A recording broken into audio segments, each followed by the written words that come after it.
ದಿನದಂದು ನಾವು ಅಲ್ಲಿಂದ ಮುಂದಿನ ತಿಂಗಳು 23ನೇ ತಾರೀಕಿನವರೆಗೂ ಸಂವಿಧಾನ ಜಾಗೃತಿ ಅಭಿಯಾನ ಅಂತಂದ್ಬಿಟ್ಟು ಸಂವಿಧಾನ ಜಾಗೃತಿ ಜಾಥಾವನ್ನು ನಮ್ಮ ಜಿಲ್ಲೆಯಲ್ಲಿ ಎಲ್ಲ ಪಂಚಾಯತಿಗೆ 264 ಪಂಚಾಯತಿ ವ್ಯಾಪ್ತಿಗೆ 2 ವೆಹಿಕಲ್ನ ಮಾಡಿಬಿಟ್ಟು ಅದರಲ್ಲಿ ನಮ್ಮ ಡಾಕ್ಟರ್ ಬಾಬಾ ಸಾಹೇಬ್ ಅಂಬೇಡ್ಕರ್ ಅವರು ಇರ್ತಾರೆ, ಆ ಚಿತ್ರ ಇರುತ್ತೆ. ಆನಂತರ ಸಂವಿಧಾನದ ಒಂದು ಮೂಲ ಪೀಠಿಕೆ ಒಂದು ಭಾಗ ಇರುತ್ತೆ, ಸಂಸತ್ತು, ಈ ಥರದ್ದು ಒಂದು ನಾವು ಟ್ಯಾಬ್ಲೋ ಮಾಡಿದ್ದೀವಿ. ಆ ಟ್ಯಾಬ್ಲೋವನ್ನು ಹೊತ್ತ LED ವೆಹಿಕಲ್ ಇರುವಂಥದ್ದು ಒಂದು 2 ವೆಹಿಕಲ್ನು ಹೋಗುತ್ತೆ. ಅದನ್ನೇ ಜಾಗೃತಿ ಸಂವಿಧಾನ ಜಾಗೃತಿ ರಥ ಅಂತಂದ್ಬಿಟ್ಟು ನಾವು ಹೆಸರಿಟ್ಟಿದ್ದೀವಿ. ಅದು ಮಾನ್ಯ ಉಸ್ತುವಾರಿ ಸಚಿವರಿಂದ 26ನೇ ತಾರೀಕು ನಮ್ಮ ಗಣರಾಜ್ಯೋತ್ಸವ ದಿನದಂದು ಚಾಲನೆಗೊಳ್ಳುತ್ತೆ ನಮ್ಮ ಸ್ಟೇಡಿಯಮಲ್ಲಿ.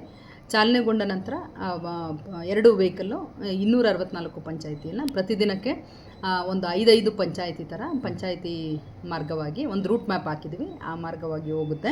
ಹೋದಾಗ ನಮ್ಮ ಎಲ್ಲ ಜಿಲ್ಲೆಯ ಜನರಿಗೆ ಎಲ್ಲ ನನ್ನ ಕಳಕಳಿ ಮನವಿ ಅಂತಂದರೆ, ಈ ಸಂದರ್ಭದಲ್ಲಿ ನಾವು ಆಯಾ ಒಂದು ಪಂಚಾಯತಿ ವ್ಯಾಪ್ತಿಯ ಜನ ಅಥವಾ ನಗರಸಭೆ ವ್ಯಾಪ್ತಿ ಆದರೆ ಅಲ್ಲಿನ ಜನ ಅಲ್ಲಿ ಸೇರಬೇಕಾಗುತ್ತೆ. ಸೇರಿದಾಗ ನಮ್ಮ ಸಂವಿಧಾನದ ಬಗ್ಗೆ ಡಾಕ್ಟರ್ ಬಾಬಾ ಸಾಹೇಬ್ ಅಂಬೇಡ್ಕರ್ ಅವರು ಯಾವ ಆಶಯಗಳನ್ನ ಇಟ್ಕೊಂಡು ನಮ್ಮ ಸಂವಿಧಾನವನ್ನು ರಚನೆ ಮಾಡಿದ್ರು, ಪೂರ್ವ ಪೀಠಿಕೆಯ ಮೂಲ ಉದ್ದೇಶ ಏನು, ಇದೆಲ್ಲ ವಿವರಿಸಲಾಗುತ್ತೆ.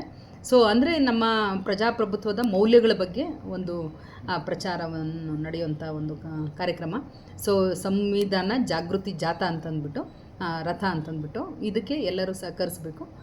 ಅದಾದ ನಂತರ ಇಲ್ಲಿ ಕೊನೆಯ ದಿನದಂದು ಅಂದರೆ ಫೆಬ್ರವರಿ 23ಕ್ಕೆ ನಮ್ಮ ಅಂಬೇಡ್ಕರ್ ಅವರು ನಮ್ಮ ಜಿಲ್ಲೆಗೆ, ಹಾಸನ ಜಿಲ್ಲೆಗೆ 2 ಸ್ಥಳಕ್ಕೆ ಅವರು ಬರ್ತಾರೆ ಅವರ ಒಂದು ಜೀವನ ಕಾಲಘಟ್ಟದಲ್ಲಿ. ಒಂದು ಹೊಳೆನರಸೀಪುರದ ರೈಲ್ವೆ ಸ್ಟೇಷನ್ಗೆ, ಇನ್ನೊಂದು ಇಲ್ಲಿ AK ಬೋರ್ಡಿಂಗ್ ಹೋಮ್ ಅಂತಂದ್ಬಿಟ್ಟು ಇಲ್ಲಿ ಬರ್ತಾರೆ. ಅದು ಖಂಡಿತ ನಮಗೆ ಒಂದು ಸಂತೋಷದಾಯಕ ಮತ್ತು ಭಾಳ ನಾವು ಹೆಮ್ಮೆ ಪಡುವಂತಹ ಸಂಗತಿ. ಸೊ ಅವತ್ತು ಅಂದರೆ ನಾವು ಉಪಸಂಹಾರ ಅಂದರೆ ಅವತ್ತು ಅಂತಿಮವಾಗಿ ನಾವು ಕೊನೆ ಮಾಡ್ತಾಯಿದ್ದೀವಿ ನಮ್ಮ ಸಂವಿಧಾನ ಜಾಗೃತಿ ರಥವನ್ನು. ಸೊ ಅವತ್ತು ಗ್ರ್ಯಾಂಡಾಗಿ ನಾವು ಫಂಕ್ಷನ್ ಅರೇಂಜ್ ಮಾಡಿಬಿಟ್ಟು ಅಂಬೇಡ್ಕರ್ ಅಂದರೆ ನಮ್ಮ ಸಂವಿಧಾನದ ಮೌಲ್ಯಗಳ ಬಗ್ಗೆ, ಅಂಬೇಡ್ಕರ್ ಅವರ ಬಗ್ಗೆ, ಇದ್ರ ಬಗ್ಗೆ ಜನರಿಗೆ ಜಾಗೃತಿ ಮೂಡಿಸುವಂತಹ ಕೆಲಸಗಳನ್ನ ಮಾಡ್ತೀವಿ. ಇದು ಈ ಒಂದು ಸಂವಿಧಾನ ಜಾಗೃತಿ ರಥದ ಮೂಲ ಉದ್ದೇಶ. ಇದು 1 ತಿಂಗಳ ಕಾಲ ನಡೆಯುತ್ತೆ. ಇದರ ಮುಖ್ಯ ಉದ್ದೇಶ ಅಂತಂದರೆ ಸಂವಿಧಾನದ ಬಗ್ಗೆ, ಸಂವಿಧಾನದಲ್ಲಿರುವಂಥ ಮೌಲ್ಯಗಳ ಬಗ್ಗೆ ಒಂದು ಜನರಲ್ಲಿ ಜಾಗೃತಿ ಮೂಡಿಸುವಂತಹ ಆಶಯ ಒಳಗೊಂಡಿದೆ.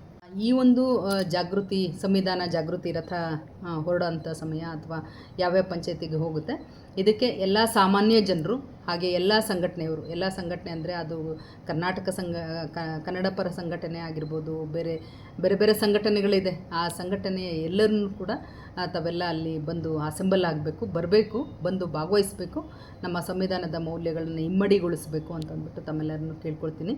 ಆಮೇಲೆ ಇದು ಬಹಳ ಒಂದು ಎಲ್ಲರಿಗೂ ಅರಿವು ಮೂಡಿಸುವಂತಹ ಒಂದು ಕೆಲಸ ಆಗಿದೆ. ತಾವೆಲ್ಲ ತಿಳ್ಕೋಬೇಕಾಗಿದೆ, ಇನ್ನೂ ಸಾಕಷ್ಟು ನಾವು ಸಂವಿಧಾನದ ಬಗ್ಗೆ ತಿಳ್ಕೋಬೇಕಾಗಿದೆ.